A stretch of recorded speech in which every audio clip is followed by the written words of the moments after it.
Hey there, grade 6. New math video for you guys. Today we're going to get into a new unit on measurement and focus on some area and perimeter stuff. And so our learning target for this stuff that I'm going to present is that I can explore the connection between the perimeter and area of rectangles and see that these are actually independent. So there are some skills that we need to have as we do this kind of stuff. We need to be able to find the factors of a number. We need to know that the perimeter is the distance around a shape. We need to be able, or that we can find the area and perimeter of a rectangle, and that we can multiply and divide decimals to tenths by a whole number. So some skills of stuff that we've covered in past videos or in our classroom. Anyway, so let's start with just looking at the perimeter of rectangles. And so I've drawn a rectangle here, and we're going to be figuring out the perimeter. And so the rectangle is 5 meters by 2 meters. And so when we talk about the perimeter of rectangles, we talk about the distance around a shape, around a rectangle in this case. That's called the perimeter. And so what we want to do is kind of figure out the most efficient way to find the perimeter of this shape. Now, you could just add 5 plus 5 plus 2 plus 2. There's probably a couple of quicker ways that we could do this. One of the ways that I like, there's actually two different ways that I like to find the perimeter.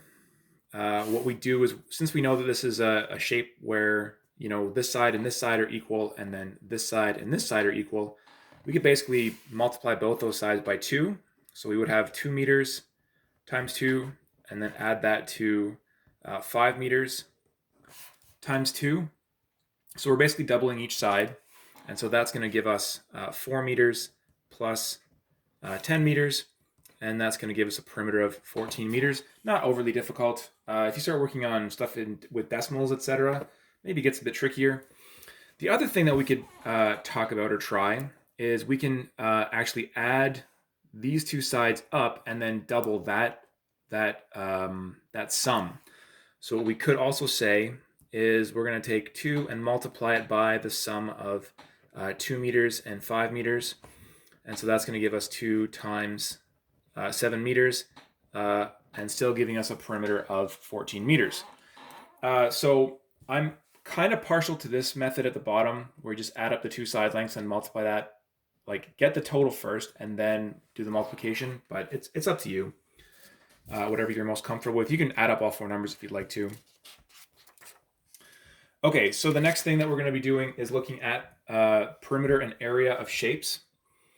And so there's a few shapes here. I've already calculated the perimeter of all these shapes. So the perimeter of the shape is 14, and then it's 13, and then it's 16. I used the 2 times and then the sum of the two side lengths. So that's something to keep in mind, is just that formula for the perimeter. There's also a formula for the area of a rectangle. This shouldn't be new to grade 6 students, but area, we say, is the length times the width. And so I have these shapes drawn out and some measurements on there. And so we're going to get a chance just to quickly calculate the area of the shapes, and then we can sort of look at the relationships and whatnot. So for this shape, this rectangle here, I have area equals length times width. So I'm going to say that's going to be 3 meters times 4 meters.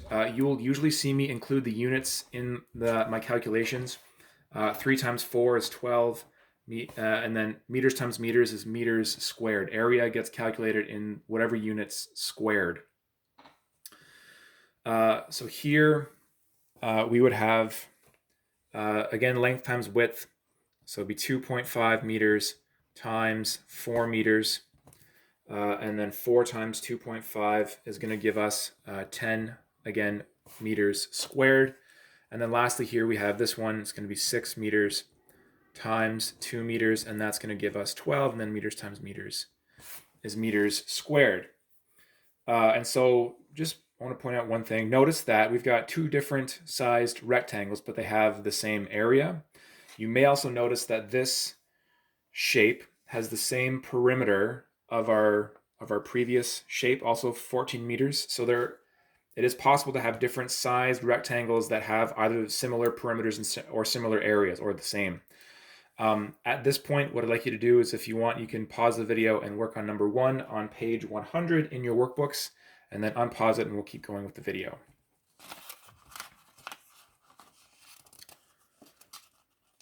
Come on, paper. Almost. There we go. All right, so the next thing that we're going to get a chance to do is drawing some rectangles with a given area. And so what we're going to do is draw all the rectangles that we can with an area of 16 square units. And I drew out the first one, and I said that my length was going to be 1. I was actually reading that typically the longer side, or this side here, is the length. It actually doesn't matter because 1 times 16 is the same thing as 16 times 1. So that's fine. But we're going to draw all the rectangles that we can with area 16. So again, I drew the first one. The next one that I'm going to be able to draw is going to be, I think if I do this, I'll have enough room. It's going to be 2 by 8. The reason I know it's going to be 2 by 8 is that I start thinking about factors. And if I think back to the skills I listed at the beginning of this video, that all of the factors of a number are going to help me figure out the lengths for a rectangle. So this one's 2 by 8. Right, 2 times 8 is 16. 1 times 16 is 16.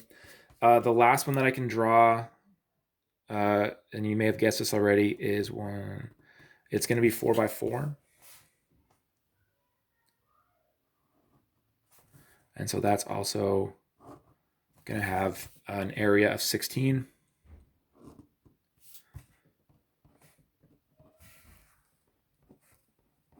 So those are all going to give us areas of 16.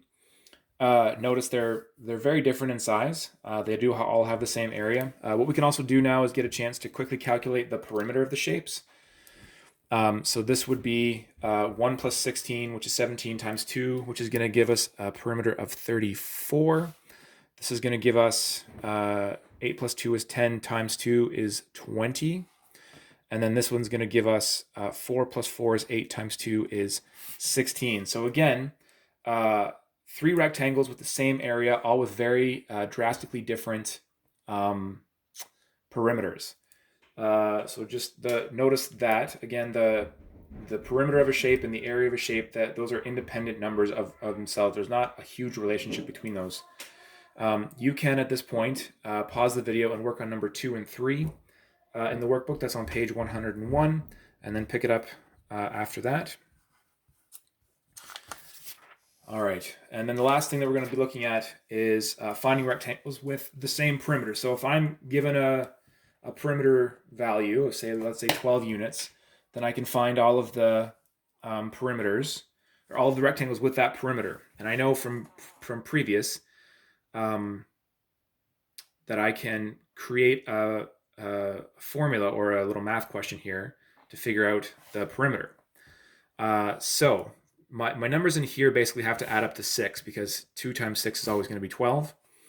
So my next one that I would be creating is 2 times, and again, it would be 2 plus 4, because that also equals 2 times 6, which is 12. So my next rectangle here would end up being 2 by 4.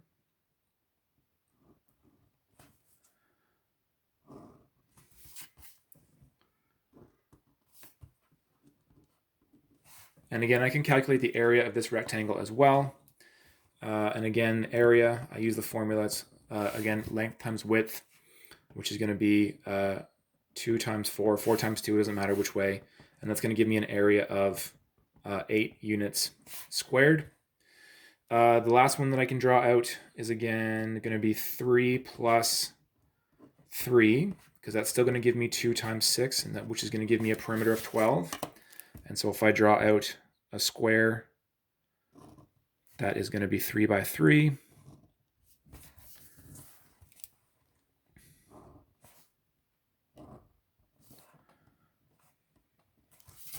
That's also going to have a perimeter of 12. And then again, I can figure out the area, length times width, which would give me 3. Here's 3 times 3, which means it's 9 units squared. Again, same perimeter, very different areas for the shape. So again, perimeter and area are independent of each other. Some practical uses for area and perimeter. You could use those terms when it comes to fencing or building a path around something, or maybe making a border around some art. Those are areas in math that you would actually use perimeter. At this point, there's only 2 questions left if you've been keeping up, so you can work on number 4 and 5 on page 101. Yep, thanks for watching. Thanks for listening. Have yourselves a great day.